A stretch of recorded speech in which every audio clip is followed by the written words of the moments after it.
Secretary of State Colin Powell is in Pakistan tonight. His mission to shore up the Pakistani government's support for the war on terror. But that mission was complicated by a sudden flare-up in another conflict.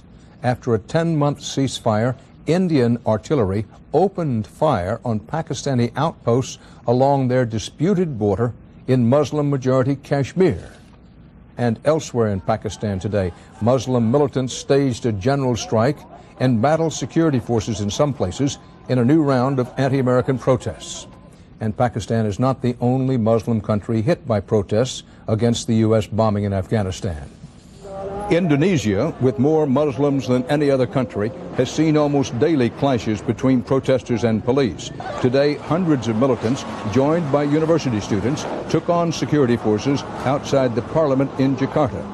In Nigeria, weekend protests against the United States turned into religious riots, with Muslims battling Christians. Nigerian officials deny reports of hundreds killed. They put the toll at 18 dead. In London today, Prime Minister Tony Blair met with Palestinian leader Yasser Arafat. Arafat said it is time to, quote, reinvigorate the Middle East peace process, and Blair repeated his support for establishing a Palestinian state. And British Airways and Air France say the supersonic Concorde jetliner will resume regular transatlantic service November 7th.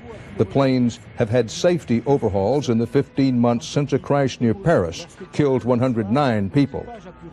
Coming up next here on the CBS Evening News, Eye on America follows the terror trail and turns up Saudi connections.